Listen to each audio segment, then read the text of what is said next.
আসসালামু আলাইকুম এভরিওয়ান, আশা করি সবাই ভালো আছি। সবাইকে ফিজিক্স ম্যানের পক্ষ থেকে স্বাগত জানাচ্ছি। আজকে আমাদের পরিবেশ রসায়ন থিওরি দ্বিতীয় লেকচারের ক্লাস চলতেছে। আমরা আর দেরি না করে আমরা আমাদের পড়ালেখায় ফেরত যাই। আমরা যেই টপিকটা পড়বো সেই টপিকটা আজকে একটু থিওরি বেসড, লেখালেখি বেশি, এই জন্য আমি আগে থেকে একটু লিখে রাখছি। সেটা হচ্ছে আমাদের গ্যাসের গতীয় তত্ত্ব। ঠিক আছে। নাম শুনে বুঝতে পারতেছো গ্যাসের গতি রিলেটেড কথাবার্তা হবে। কি বলছে দেখো, গ্যাসের অণুগুলোর এলোমেলো ছোটাছুটি করে, মানে গ্যাসের অণুগুলো যেমন দেখো একটা পাত্র যদি হয়, একটা পাত্রের মধ্যে যদি গ্যাসগুলা থাকে, গ্যাসগুলা কিন্তু স্থির থাকে না, তারা এরকম বিভিন্ন দিকে এলোমেলো ভাবে কি করতে থাকে বলতো, ছোটাছুটি করতে থাকে। ওকে। এই ছোটাছুটি তথা গতিশীলতার ফলে পদার্থের গ্যাসীয় অবস্থার কিছু বিশেষ বৈশিষ্ট্যের উদ্ভব হয়। যেমন দেখেন এই অণুটার কথা চিন্তা করেন, এই অণুটা ছোটাছুটির ফলে এই অণুর গতিশক্তি তৈরি হইতেছে, হ্যাঁ, ইকে তৈরি হচ্ছে।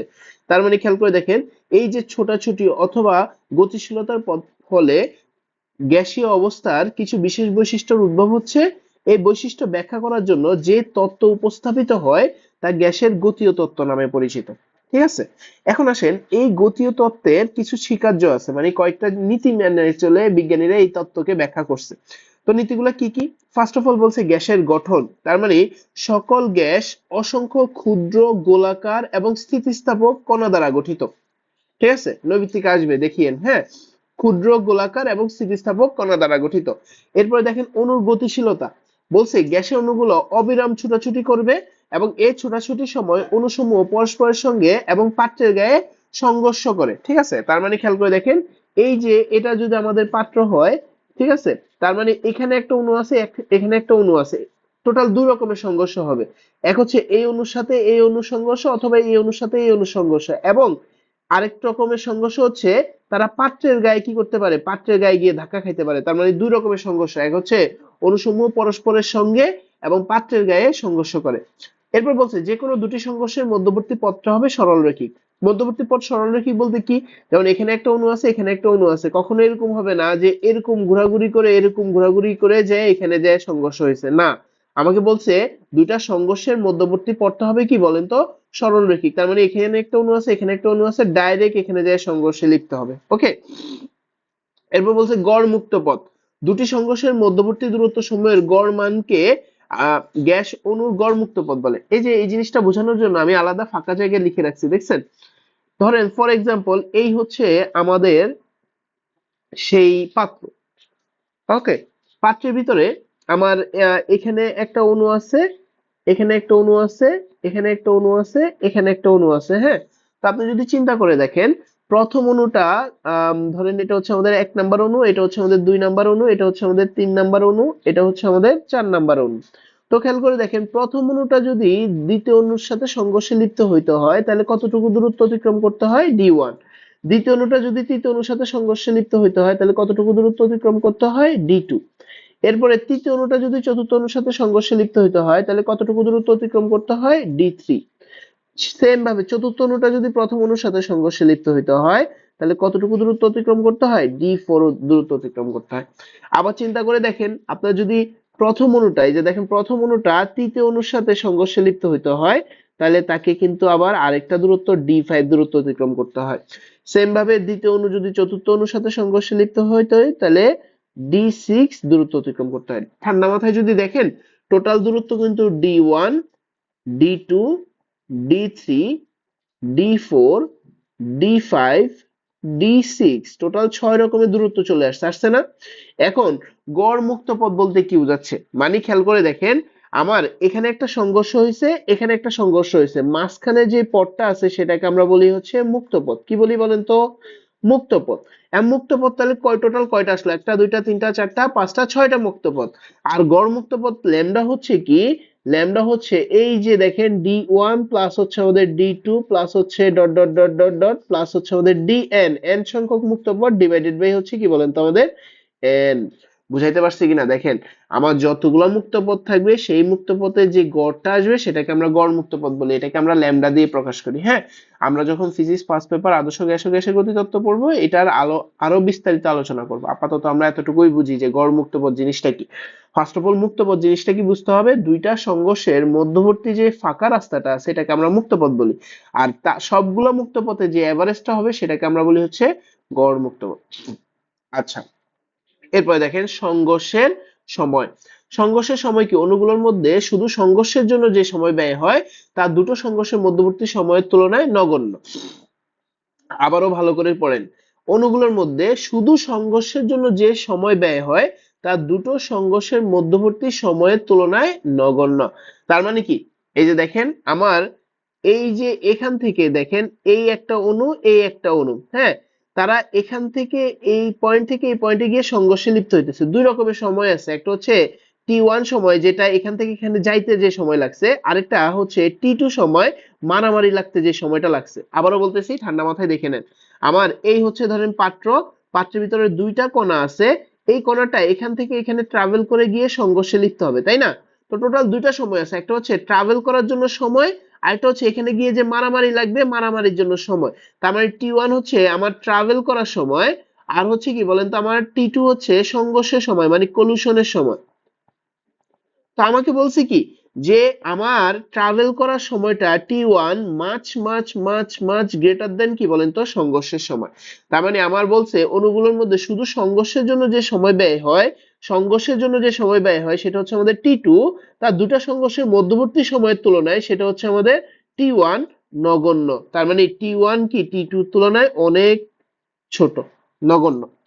ওকে, আচ্ছা, হয়তোবা আমি হাইলাইটার দিয়ে লিখতেছি এই জন্য মুছে যাইতেছে, আপনি ভিডিওটা পজ করে সুন্দর মতো আপনার প্রয়োজন মতো নোট করে নিন। আচ্ছা, এরপরে দেখেন গতিবেগ। বলছে কি, গ্যাস অণুসমূহ সম্পূর্ণ স্থিতিস্থাপক হয়, সংঘর্ষের ফলে তাদের গতিবেগের কোনো পরিবর্তন হয় না। তার মানে এটা কি বুঝাইছে, এই যে এটা যদি একটা পাত্র হয়ে থাকে, একটা অণু যদি 10 মিটার/সেকেন্ড বেগে রওনা দেয়, আরেকটা অণুর সাথে ধাক্কা খাওয়ার পরেও এই অণুটার বেগ 10 মিটার/সেকেন্ডই থাকবে, মানে সংঘর্ষের ফলে তাদের বেগের কোনো পরিবর্তন হবে না, স্থিতিস্থাপক সংঘর্ষ। ওকে, এরপর আসেন চাপ। গ্যাসের অণুসমূহ পাত্রের গায়ে যে সংঘর্ষ করে তার ফলেই গ্যাসের চাপের সৃষ্টি হয়। ধাক্কার ফলে পাত্রের গায়ে একক ক্ষেত্রফলে যে বল প্রযুক্ত হয় তাকে গ্যাসের চাপ বলে। ফর এক্সাম্পল, এই যে দেখেন আমার এক একটা অণু পাত্রের গায়ে তো চাপ দিতেছে, তাই না, বল প্রয়োগ করতেছে, এই বল প্রয়োগের ফলে যে চাপ তৈরি হয় সেটাকে আমরা কি বলতেছি বলেন তো, গ্যাসের চাপ বলতেছি। এরপর আসেন আয়তন। আয়তন হচ্ছে গ্যাসের অণুসমূহ এতই ক্ষুদ্র যে অণুসমূহের মোট প্রকৃত আয়তন গ্যাসের পাত্রের আয়তনের তুলনায় খুবই নগণ্য। তার মানে খেয়াল করে দেখেন, এই পাত্রের আয়তন যদি হয়ে থাকে 1000, আমার গ্যাসের অণুসমূহের আয়তন হবে হচ্ছে আমাদের 1।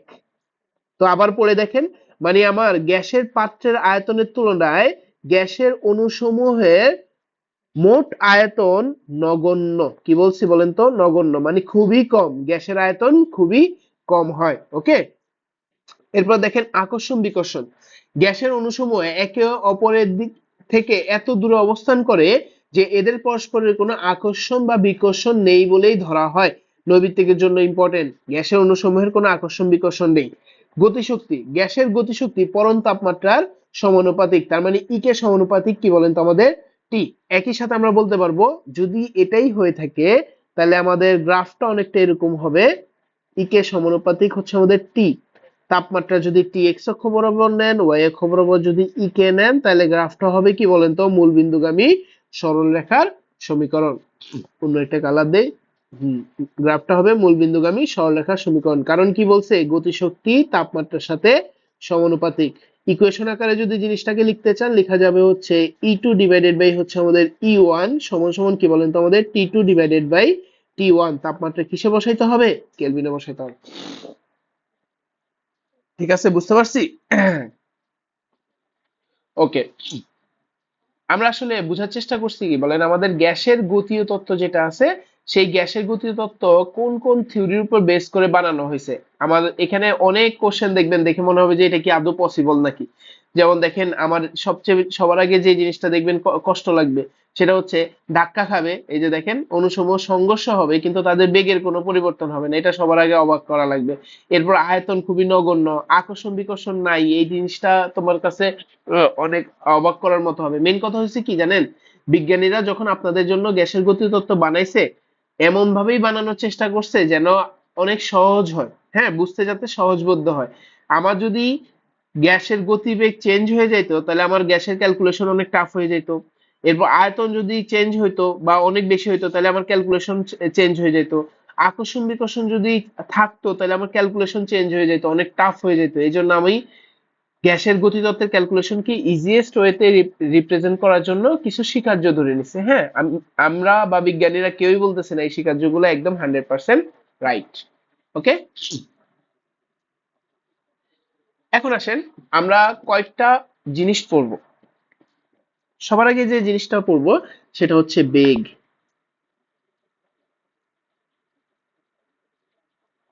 বেগ, হ্যাঁ। তো বেগ সেকশনটাকে টোটাল আমরা কয়েকটা ভাগে ভাগ করতেছি, সেটা হচ্ছে নর্মাল বেগ, এরপর হচ্ছে আমাদের গড় বেগ, এরপর পড়বো হচ্ছে আমাদের আরএমএস বেগ।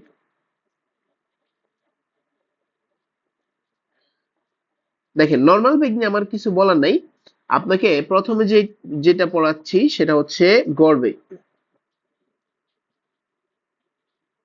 গড় বেগ, গড় বেগ জিনিসটা কি দেখেন, ধরেন এখানে গ্যাসের কয়টা অণু আছে, এই হচ্ছে আমাদের প্রথম অণু, তার বেগ হচ্ছে আমাদের C1, এই হচ্ছে আমাদের দ্বিতীয় অণু, তার বেগ হচ্ছে আমাদের C2, এই হচ্ছে আমাদের তৃতীয় অণু, তার বেগ হচ্ছে আমাদের C3, এই হচ্ছে আমাদের চতুর্থ অণু, তার বেগ হচ্ছে আমাদের C4।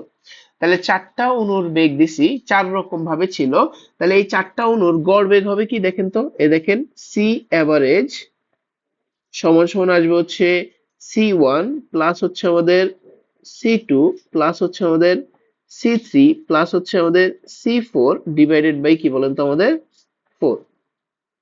তাহলে এটাকে আমরা কি বলবো বলেন তো, আমাদের গড় বেগ। খুবই সিম্পল কিন্তু, আমাদের গড় বেগ বের করা কি বলেন তো আমাদের খুবই সিম্পল। আমরা জাস্ট কি করি বলেন তো, আমরা জাস্ট এভারেজটা বের করি।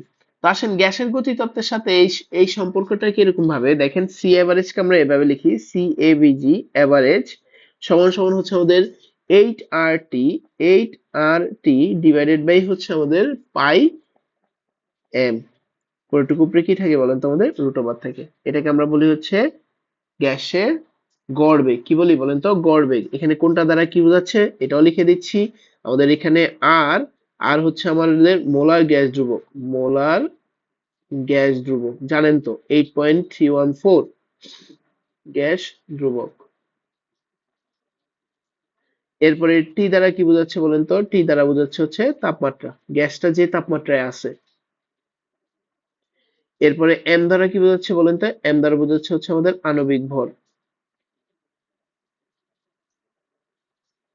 ওকে, আচ্ছা। এরপর আসেন আমাদের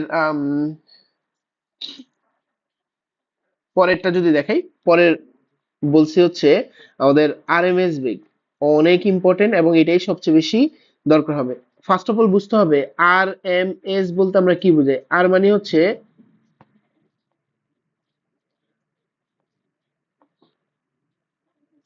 আর মানে হচ্ছে আমাদের রুট, এম মানে হচ্ছে আমাদের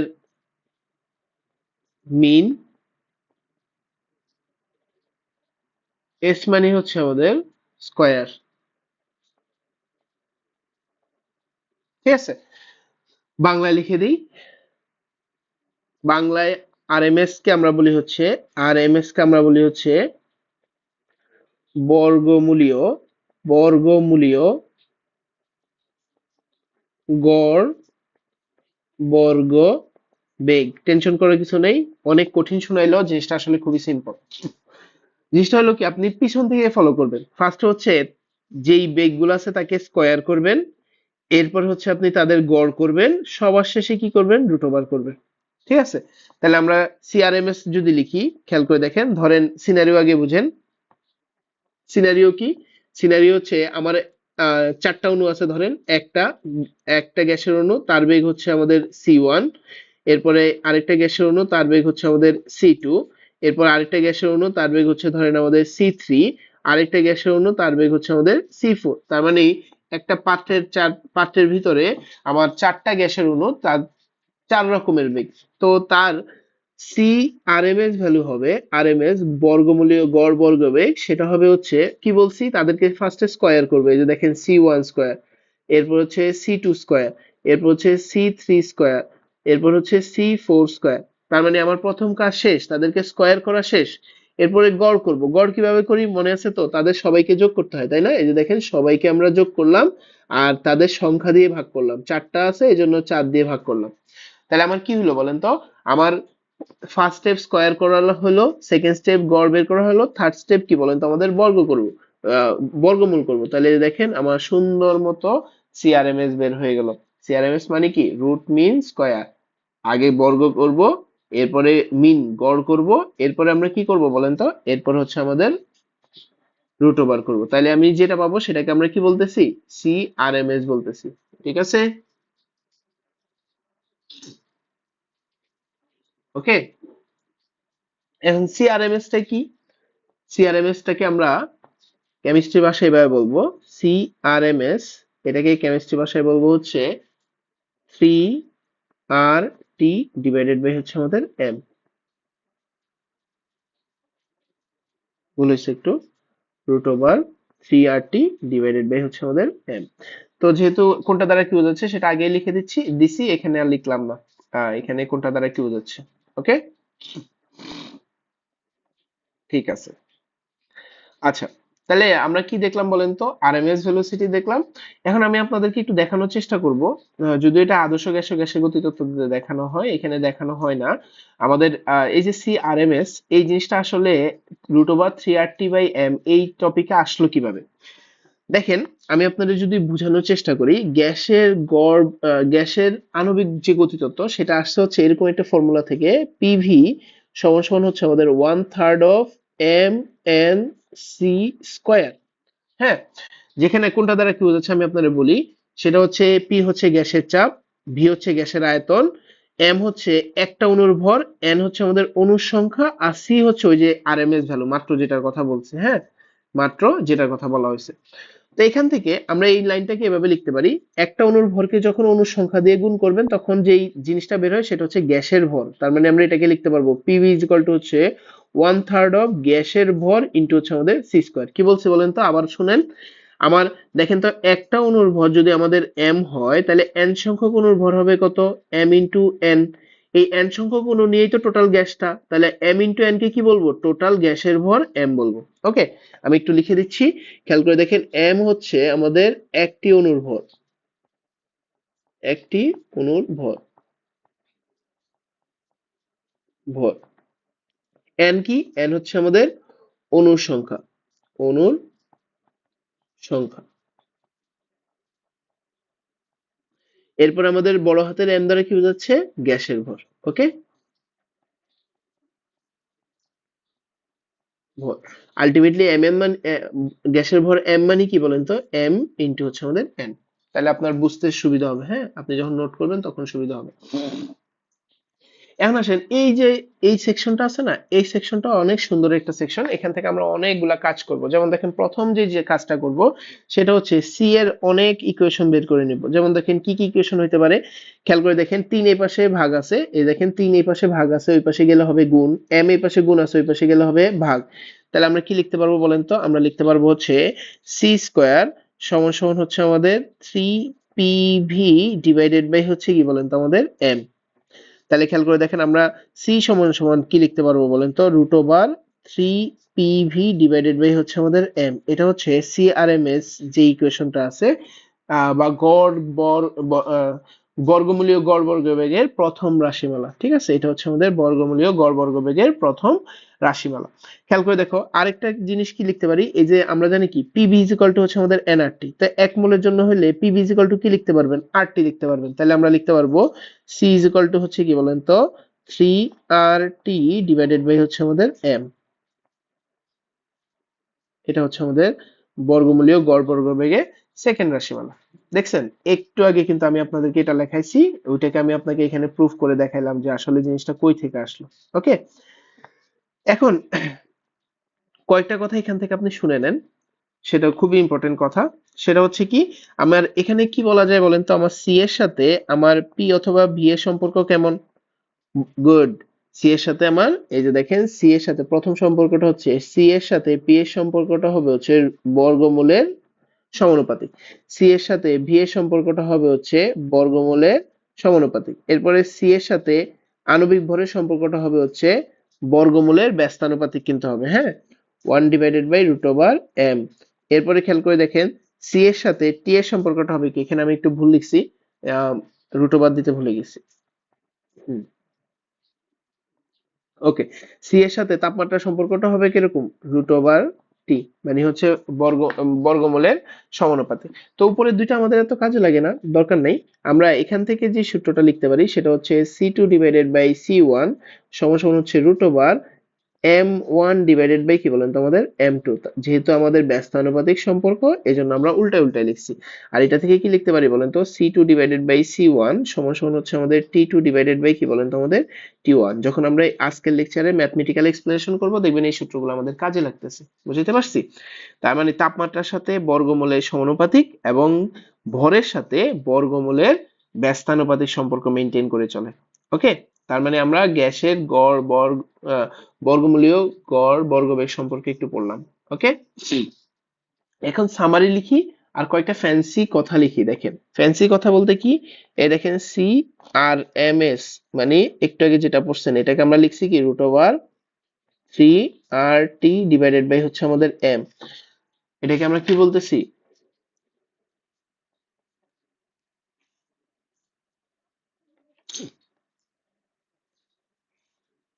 এটাকে আমরা লিখতেছি হচ্ছে বর্গমূল, দাঁড়ান অন্য কালি দিয়ে লিখি,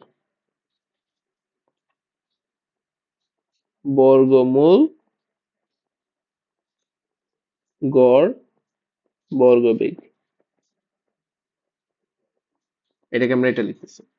এরপরে দেখেন একটু আগে আরেকটা যেটা লিখছিলাম সেটা হচ্ছে সি অ্যাভারেজ। এটা কি কি লিখছিলাম মনে পড়ছে কিনা দেখেন তো, এটাকে বলে হচ্ছে 8RT/ হচ্ছে আমাদের m, পরেরটুকু হচ্ছে আমাদের √, এটাকে আমরা বলছিলাম হচ্ছে গড় বেগ, অথবা গড় গতিবেগও বলে এটাকে, সেম কথা। হ্যাঁ, এরপরে দেখেন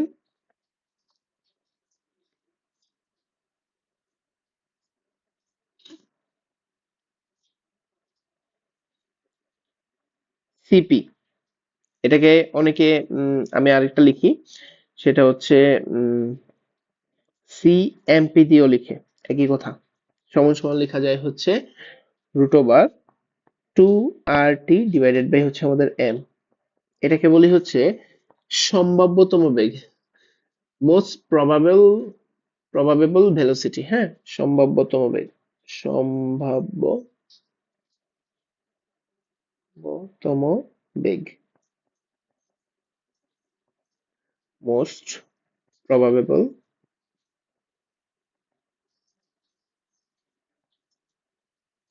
ভেলোসিটি। ওকে, তো দেখলেই বুঝতে পারতেছো এখানে সবচেয়ে বড় হচ্ছে সি এভারেজ, নাকি?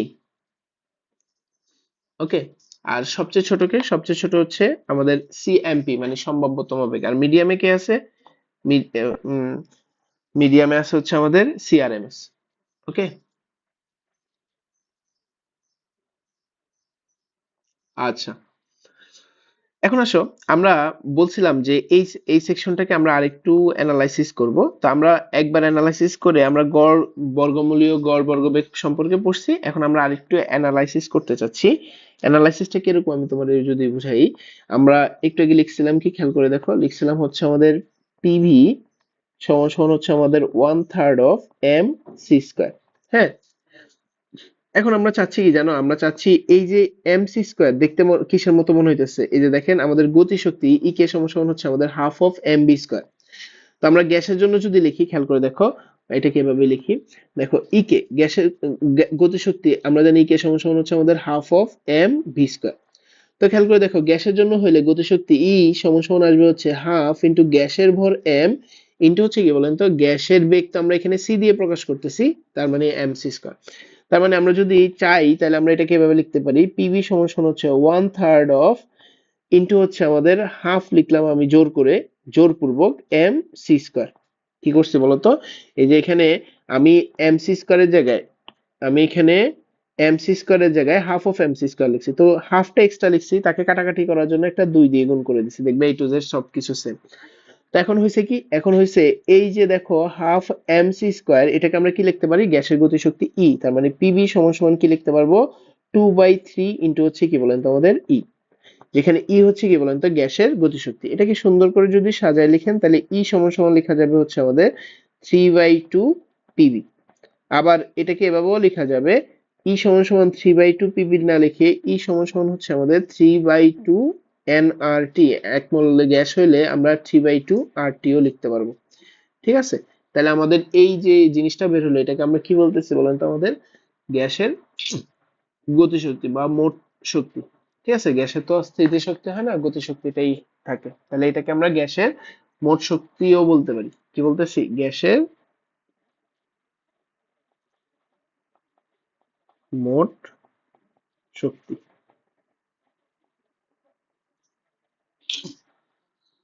ওকে, আচ্ছা, তাহলে আমরা আসলে কি দেখলাম বলেন তো, আমরা আসলে দেখলাম হচ্ছে গ্যাসের আণবিক গতিতত্ত্ব কি জিনিস, গ্যাসের আণবিক গতিতত্ত্বে কি কি থাকে, এবং বেগ সম্পর্কে অনেক বড় একটা জিনিস দেখছি। আর সবার শেষে আমরা দেখছি গ্যাসের মোট গতিশক্তি কিভাবে বের করে। তো আমার এই টপিকের উপরে কিছু ম্যাথ আছে, আমরা নেক্সট ক্লাসে এই টপিকের উপরে কিছু ম্যাথ করব। এরপরে আমরা নেক্সট ক্লাসে আরো যে জিনিসটা দেখবো সেটা হচ্ছে আদর্শ গ্যাস এবং বাস্তব গ্যাসের, আদর্শ গ্যাস এবং বাস্তব গ্যাস সম্পর্কে আলাদা আলাদা থিওরি দেখব, যে আদর্শ গ্যাস কি জিনিস, বাস্তব গ্যাস কি জিনিস, এবং কোথায় আদর্শ গ্যাস থেকে বিচ্যুত হয়ে বাস্তব গ্যাসে পরিণত হচ্ছে আমাদের রিয়েল লাইফের গ্যাসগুলো। ওকে, আজ পর্যন্ত এতটুকুই থাকুক। আসসালামু আলাইকুম।